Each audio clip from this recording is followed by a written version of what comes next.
Want to catch a ride with me? Usually no kids allowed, but I'll make an exception this one time. What is up, timekeepers? It has been a good long break to recover my health.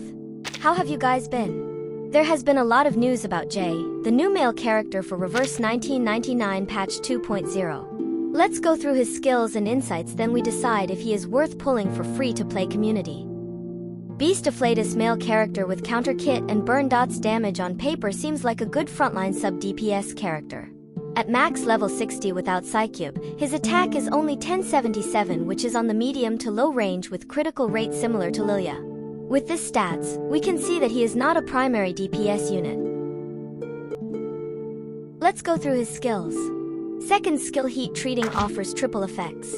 It is a self-buff AoE counter, AoE massive shield which scales based on his attack percent, and a burn debuff on enemies whenever he counters. He lands 2 burn stacks whenever he counters, and whenever he lost 10% of his health, counter damage at extra 10%. Base counter damage starts at 30% AoE reality damage. Pretty sick, right? There is also special animation effect for this counter buff, as you can see from here. The shield ball around changes to red color with fiery aura surrounding. Very nice detail there. There is an unwritten terms and criteria towards this skill. Firstly, counterattack can only be launched when Jay's own shield exists. Jay's shield cannot coexist with other shields. Counterattack will not be triggered when other characters' shields replace Jay's shield. Each attack on each teammate's shield will trigger a counterattack. For example, Jay will counterattack twice after the enemy's double target skill attack. Of course, counterattack is an additional action, which can allow 37 to build her Eureka Bar 2. A special interaction. Jay's counterattack is an extra action, so after launching a counterattack, Jay will cancel the dodge effect of rock and roll on himself. So take note of this too, fellow timekeepers.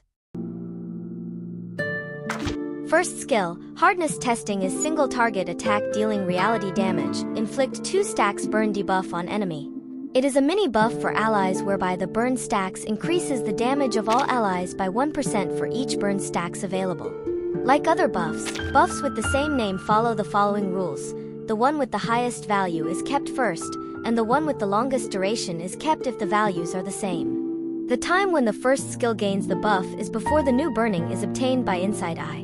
For example, there are 8 layers of burning before casting the first skill, and after casting the first skill, the 8% trauma bonus buff is obtained, and then the 2 layers of burning obtained by Inside Eye become 10 layers of burning. Take a look at the screenshots here. There are 8 layers of burning before casting the first skill. In the next round, it can be seen that this first skill provides 8% damage bonus instead of 10% damage bonus. There is also another interaction that can be seen for this attack skill and buff. During pre-burn stage, the buff obtained from this skill is calculated first, and then new burn stack layers are obtained through pre-combustion and Insight 1. As shown as the screenshots. Hardness Testing first skill is used after 3 layers of pre-combustion and 2 layers of burn stacks. In the next round, it can be seen that the actual damage bonus of 2% is obtained, indicating that the burning applied by pre-combustion and Insight is later than the damage buff. In conclusion, base burn stacks determine your damage buffs, followed by Insight 1 activation and pre-combustion state calculation. Over the Hate Street is Jay's ultimate skill. Massive AoE reality damage with every burn stacks above 30 deals additional 10% damage. However, Jay does not gain any burn stacks from this skill. Currently, there is no upper limit on the ultimate skill multiplier.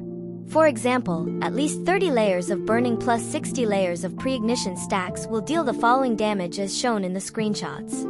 At the 20th round, Jay stacks 20 layers of self-burn stacks with the help of Yenisei, we get 60 burn stacks. So with the ultimate, actual damage is 3983, and the enemy has 25% damage reduction. So on the basis of 350% multiplier, 60 layers of burn stacks are indeed converted into 600% additional multiplier. I shall try to simplify Jay's Insight into few phases. First, Jay's Insight 1 can be triggered mainly by second skill, the counter skill more than first skill. Jay get burn stacks on himself whenever he attacks. This burn stacks actually deal damage to Jay, but at 50% less damage compared to supposed burn damage calculation. The final statement in Insight 1 is very important for his kit. His health will not go down less than 15% from the burn damage. In other words, if the current burn stacks is expected to deduct health below 15%, then Insight 1 will prevent the damage below 15%. For example, if the current health is 16%, this burning is expected to cause 5% of the health damage, but it will actually only cause 1% of the health damage and keep the health at 15% after calculation. So if we keep him at 15% with shield, he can actually continue to DPS while ignoring the self-burn damage count. Insight 2 always buff damage. Insight 3 basically push Jay's maximum burn stacks that he can carry up to 35. When his health is 50% or lower, he can dispel all freeze debuffs and he gets 20% critical rate buff regardless whether he dispels the freeze debuffs or not. Let's go through his portrays and see if he is worth maximizing his portrays. First portrays gives additional 17.9% more damage output than base version. Second portray at additional 6.7%. Third portray does not buff his damage but mainly push his burn stacks to higher limit of 45. The last two portrays buff 5% more damage and 6.46%. So in total, the difference between a base version of Jay compared to max portray would be 40.78% damage output difference. There is zero argument and comparison for other alternative Psycubes. His best in slot is his own Psycube, the Unbearable Lightness. It is specifically designed for his kit. Self-burn activation with more incantation might damage and attack percent stacks. The best recommended setup for his resonance build would be this. Fairly balanced with some damage and health to go with. Let's dive straight into some combat to see how he fares.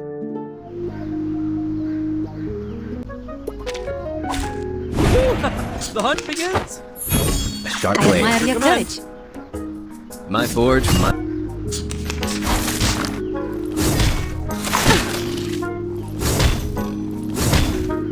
I'm not done.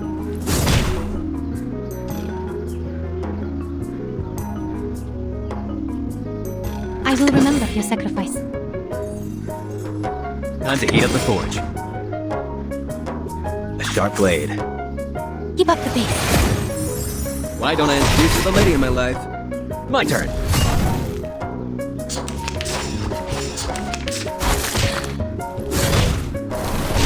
Oh, good for you. This is not bad for a stretch.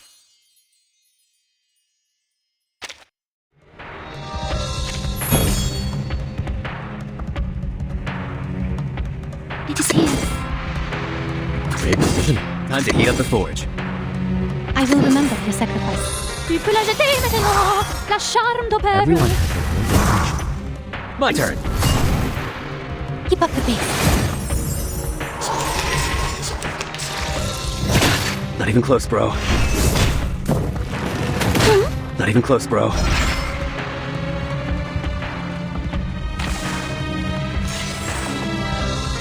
I admire your courage. At your command. I can hear it. Great precision. Sharp feint. Everyone.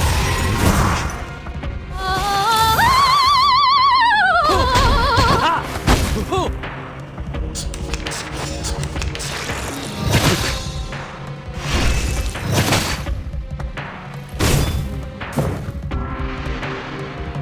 It is here.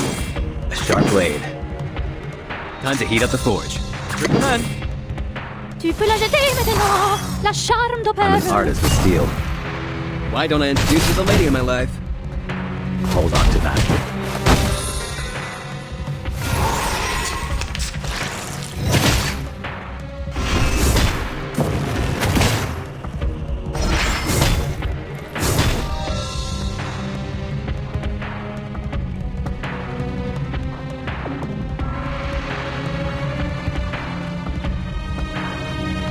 I will remember your All sacrifice. right. Deep breath in.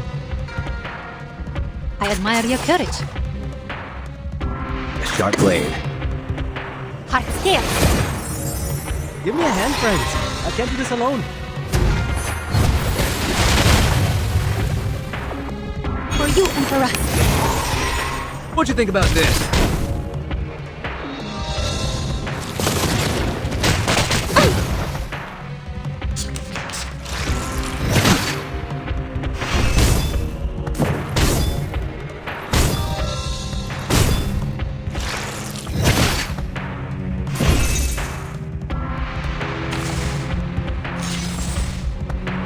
We share the same dream.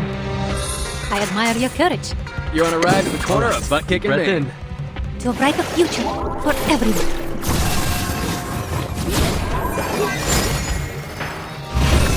Together, we are fearless. Melt it down, forge it up.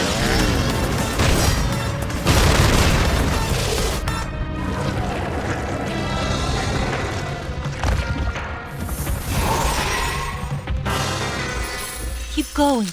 For our dream, comrade. From practical point of view, his kit is simple and brainless. He is a higher sub DPS compared to some other units. He is less AP hungry, and he can go multiple counters for as long as his shield is not broken. With his stats and kit, I would place him as high tier sub DPS role. Because of his kit that the lower the HP, the higher the damage output, he is good to pair with Cacania, Isolde, and Spathadia. Be wary when pairing him with Vera and Tooth Fairy, as his damage output will be lowered and hard to maintain his kit. If you really like his design, can pull for him. It is refreshing to see Jay's kit different than usual burst damage. For free to play, I would say he is skippable.